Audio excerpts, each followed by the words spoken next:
6 diabetes emergencies.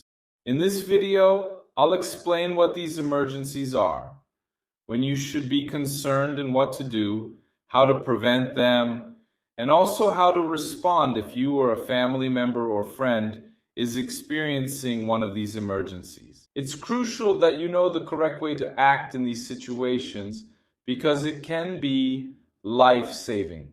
All right, let's start with the first of the 6 emergencies, which is very common, hypoglycemia, when blood sugar is dangerously low.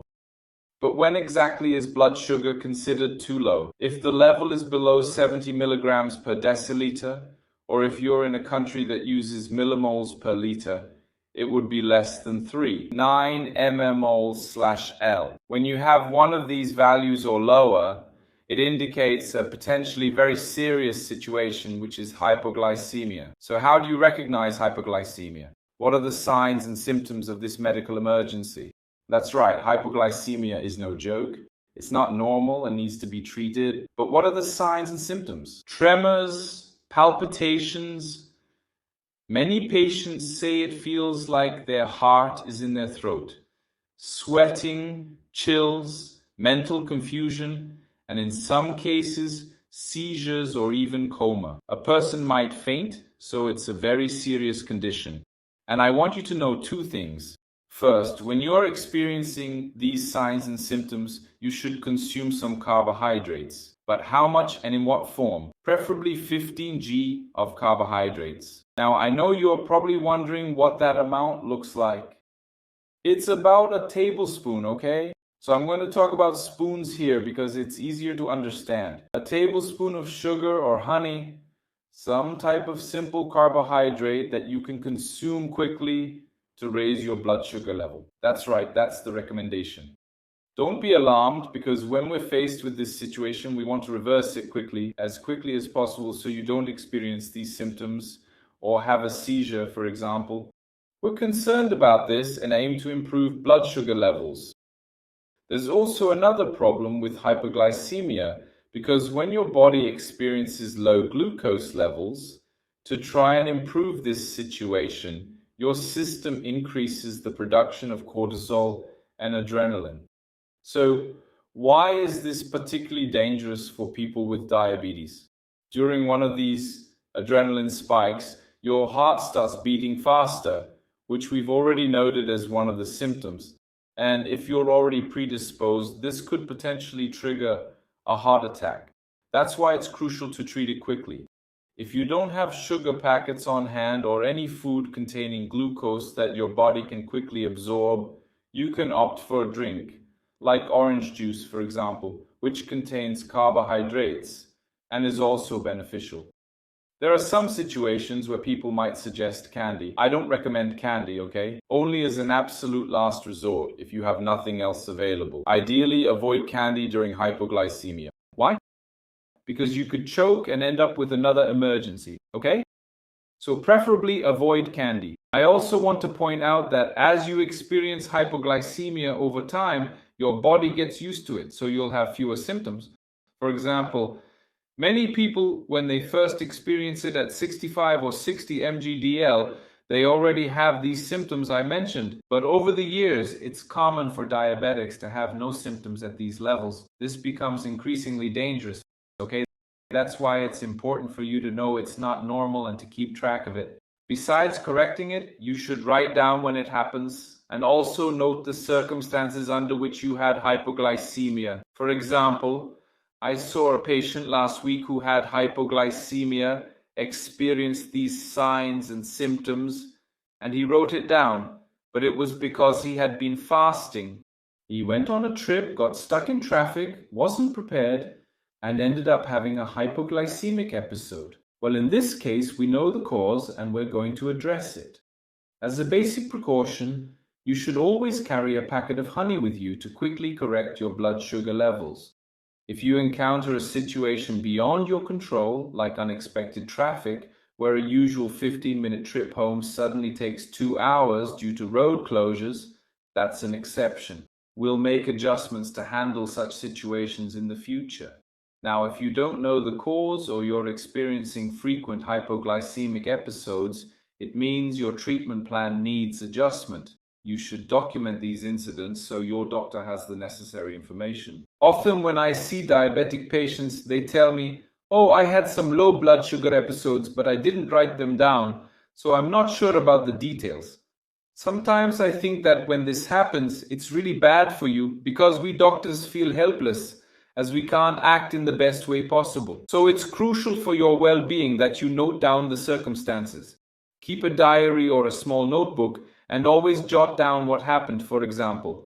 This way, the doctor can take more effective action, okay? The second emergency, which is also very important, is when blood sugar levels rise so much, hyperglycemia, that your body starts showing symptoms. These include fatigue, nausea, vomiting, and you might even have bad breath. You start losing weight without changing your diet or starting to exercise, for instance. You feel very thirsty, urinate frequently, and start waking up during the night to pee. If you used to sleep through the night but now wake up several times, that's a sign too. It's an easy sign to spot as long as you're aware of it. Waking up during the night to urinate, if you didn't do this before, is definitely a warning sign. Yes, you're drinking a lot of water, you're always thirsty, it seems like you can't quench your thirst. Why? The kidneys, in an attempt to compensate, start eliminating sugar through your pee and through urine. This can leave you prone to dehydration. If you have type 1 diabetes, these signs and symptoms could indicate a serious complication, an emergency called diabetic ketoacidosis. If you have type 2 diabetes, this can lead to what we call a hyperosmolar hyperglycemic state,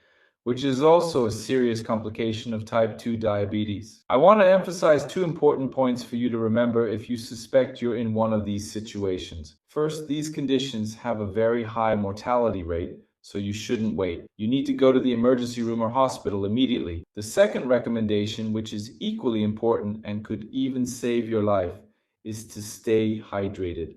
You need to drink water. For instance, if you're going to the emergency room and you know it might take an hour or two before you're seen, bring water with you for that waiting period so you can keep hydrating yourself. From my years of experience working in emergency medicine, I've seen patients with this condition arrive extremely dehydrated. Why is that?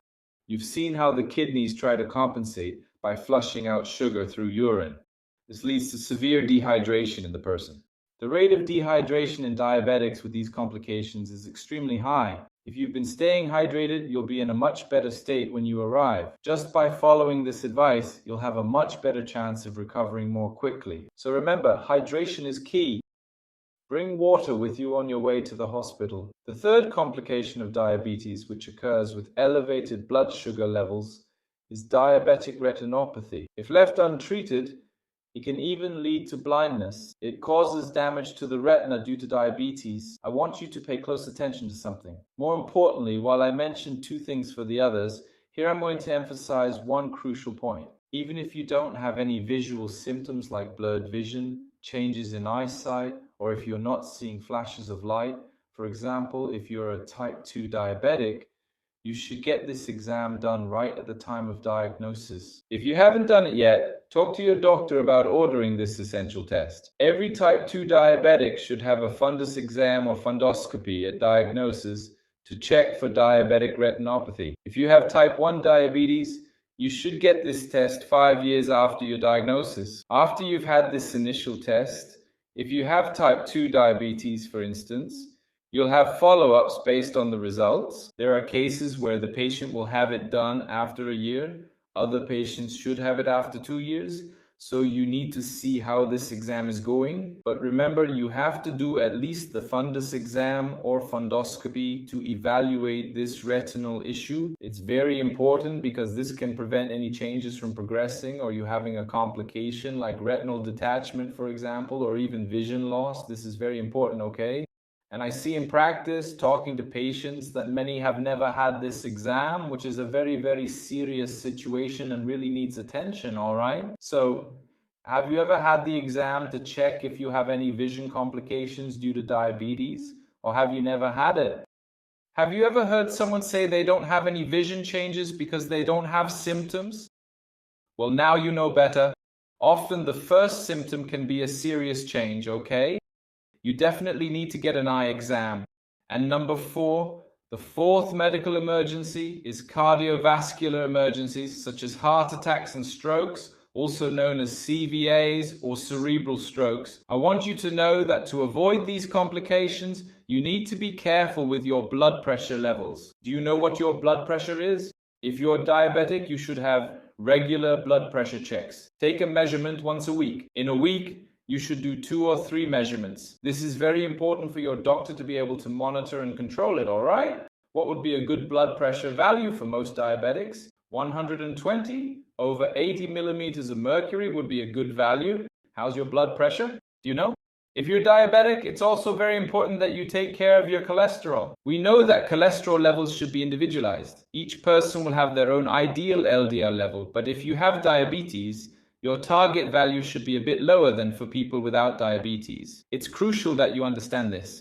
Triglycerides are also a risk factor for cardiovascular complications. Are you engaging in physical activity? Exercise is vital in preventing these changes in cardiovascular complications. Aim for at least 150 minutes per week, spread over 3 or more days. This can include walking, running, going to the gym, swimming, or cycling, for example. So it's really important that you don't overly restrict your physical activities. Do the physical exercise that you enjoy. Also, as you already know, don't smoke. Smoking is a major risk factor as well. Limit your alcohol consumption and maintain good blood sugar levels. We typically use a test called glycated hemoglobin. What's that? It's the average of your blood sugar levels over the last 90 days. This test is crucial in determining whether the treatment is effective or not. There are other parameters like the capillary glucose test, which is the one you do with a finger prick. But the glycated hemoglobin test should be around 7%. In some cases, the doctor might accept a slightly higher result. In other cases, they might aim for a slightly lower result, like 6.5%, if the patient isn't experiencing any hyperglycemia. It depends on the situation, but I want you to remember this value of around 7.0%. The glycated hemoglobin test can also help prevent these cardiovascular complications. So, controlling risk factors and blood sugar levels is crucial to avoid this medical emergency. And number 5, the 5th medical emergency. But before we get to number 5, I want to ask if you're finding this video helpful. Are you enjoying it? If so, please give it a like. Let's aim for 600 likes. This way, the system recognizes that the video is relevant and will share this information with more people. You've probably noticed that diabetics and even non-diabetics need this information. Number 5 on our list is diabetic nephropathy. It's a kidney complication caused by diabetes. This happens due to elevated blood sugar levels.